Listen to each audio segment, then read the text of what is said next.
Pemirsa, kita masih akan berbincang mengenai perkembangan Palestina dengan juru bicara resmi Hamas. Tapi sebelumnya saya akan sampaikan bahwa kita tahu bahwa dari 1/3 warga sipil yang tewas adalah anak-anak. Itu yang tewas. Tetapi ribuan lainnya harus menjadi korban karena mereka kehilangan anggota keluarga, orang tua mereka, kakak, adik, atau kerabat mereka lain. Dan tentu ini meninggalkan trauma psikologis bagi anak-anak yang masih belia. Berikut adalah bagaimana perasaan duka, bagaimana ungkapan mereka setelah serangan 22 hari Israel ke Gaza.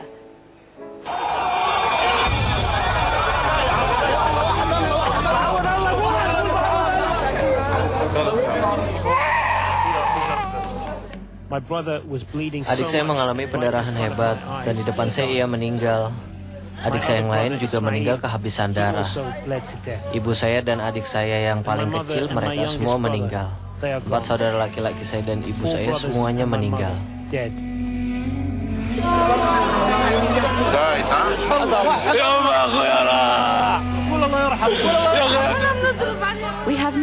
Kami tidak melakukan apa-apa. Kami tidak menembakkan roket. Kami tidak tahu perang apa ini.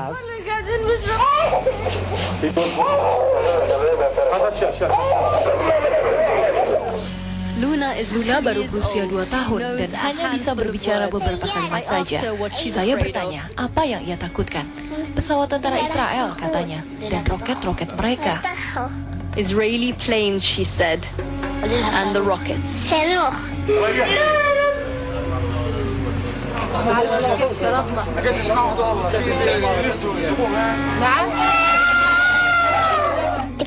Saya melihat tentara Israel berdiri, kemudian saya mencari ibu saya, lalu tentara itu menembak saya. 1 peluru mengenai tangan saya dan yang lainnya di belakang saya.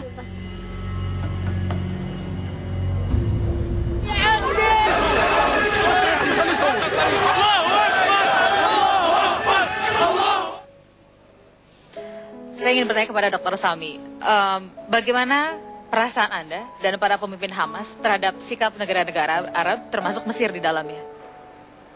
والسؤال هو ما هو شعورك الخاص كشخص وشعور قيادات حماس تجاه المواقف العربية المتباينة في قضية في الحرب على غزة. يعني على صعيد الشعوب العربية والإسلامية كان هناك تضامن كبير مع القضية الفلسطينية، مع قضية غزة. أما على الصعيد النظام الرسمي العربي، على صعيد الحكام العرب بشكل عام الموقف كان جيد، لكن كان هناك تقصير من بعض الحكام. حالة الصمت كانت هي الصفة الأساسية لهؤلاء الحكام، ولذلك أهل غزة أخذوا يعني رسالة أو درس أن عليهم أن يعتمدوا على أنفسهم وأن يعتمدوا على موقف الشعوب العربية وعلى من وقف عند مسؤولياته من الحكام. هناك حكام عرب ومسلمون وقفوا عند مسؤولياتهم، هؤلاء نقدر موقفهم وكنا نأمل للجميع أن يقف هذا الموقف. Sebenarnya ada 2 level sikap pada dunia Islam secara umum dan khususnya negara Arab. Yang pertama di tingkat masyarakat dan rakyat. Secara keseluruhan, seluruh masyarakat dunia Islam, bahkan dunia internasional, itu mendukung kami di Hamas, di Palestina. Negara-negara Arab dan negara-negara Islam lainnya semuanya memberikan rakyatnya, masyarakatnya itu memberikan dukungan penuh kepada kami. Tetapi pemerintahnya? Nah, pemerintahannya itu yang berbeda-beda. Ada di antaranya yang sudah tegas, dan ada juga di antaranya yang masih ragu-ragu dan mungkin ketakutan. Sebenarnya kita mengharap kasus Gaza ini telah memberikan pelajaran penting kepada para pemimpin dunia Arab bahwa sikap-sikap politik mereka seharusnya didasarkan kepada sikap masyarakat secara umum. Siapa yang dianggap sebagai pemerintah negara Arab yang ketakutan menurut Hamas? Man hiya ma hiya ad-dawla al-arabiyyah allati tara annaha khaifah min ad-dughut al-'alamiyya fi qadiyat Gaza yani. يعني نحن لسنا معنيون بالدخول في سجالات مع دولة. نحن نتمنى للجميع أن يشارك في حمل هذا الهم والمسؤولية، لكن دعني أشير بالمناسبة إلى أن حماس تقدر الموقف الأندونيسي سواء على الصعيد الشعبي أو على الصعيد الرسمي. واليوم كان هناك لقاءات مع رئيس مجلس الأمة ورئيس البرلمان، ونحن نتابع تصريحات ومواقف القيادة الأندونيسية، ونحن سعيدون جدا لموقف أندونيسيا، ونعتبر أنه موقف متقدم حتى على بعض الأطراف العربية ذاتها. Sebenarnya tidaklah dalam posisi saya dan kepentingan saya untuk menyebutkan negara Arab tertentu yang mempunyai sikap seperti itu.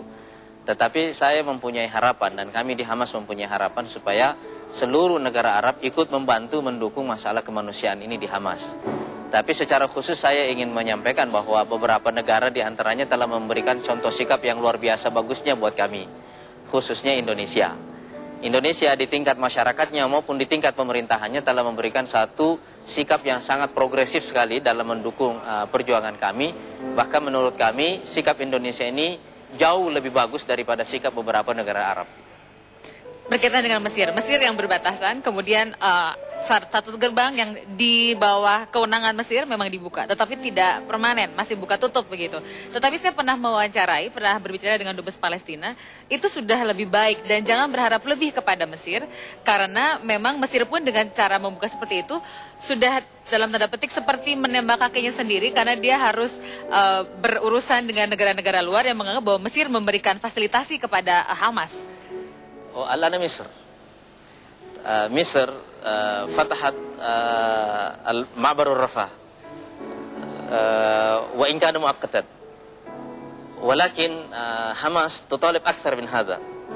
هي حاورت السفير الفلسطيني هنا في جاكرتا وعن هذه القضية، وقال السفير الفلسطيني يقول أن هذا هو كل ما يمكن أن تفعله مصر، ويجب على حماس ألا ترجو بمصر أكثر من هذا، لأن أي مطالبة أكثر من هذا يعني المطالبة على مصر لإطلاق النار على رجليه. يعني نحن في حماس لا نطلب شيئا لنا كحركة، نحن نطلب للشعب الفلسطيني. هل يعقل أن يستمر شعب محاصر بلا غذاء وبلا ماء وبلا دواء؟ من يقبل هذا؟ نحن في القرن 21 وهناك ليس قطة محبوسة، وإنما شعب 1.5 مليون مواطن فلسطيني في السجن. من يقبل هذا الوضع؟ وبالتالي هذا وضع لا يمكن قبوله. نحن دفعنا ثمن 1300 شهيد لا لنعود إلى الحصار، وإنما لنكسر هذا الحصار. وبالتالي مصر تستطيع أو لا تستطيع هذا شأنها، لكن نحن لن نقبل باستمرار هذا الحصار مهما كلف ذلك من ثمن. Jadi kami di Hamas tidak meminta apa-apa untuk diri kami sendiri kepada Mesir. Yang kami minta itu adalah bantu rakyat Palestina, bukan Hamasnya, tapi rakyat Palestina. Apa masuk akal? Ini rakyat Palestina yang sudah dibunuh seperti ini, menderita kelaparan, kekurangan air bersih, tapi kemudian Mesir tidak melakukan sesuatu. Ini masalah kemanusiaan, ini bukan masalah Hamas itu. Kita tahu bahwa itu juga mungkin sulit bagi dia, tetapi ini masalah kemanusiaan dan dalam hal ini Mesir harus melakukan sesuatu. Sebab ini bukan masalah politik antara Mesir dengan Hamas. Dan ini bukan tuntutan Hamas, ini adalah tuntutan rakyat Palestina. Baik, kita masih akan lanjutkan dengan perbincangan yang tentu menarik, dan kita akan berbincang tetap dengan Dr. Sami, dan kami harapkan juga Anda tetap bersama kami pemirsa dalam Apa Kabar Indonesia Malam.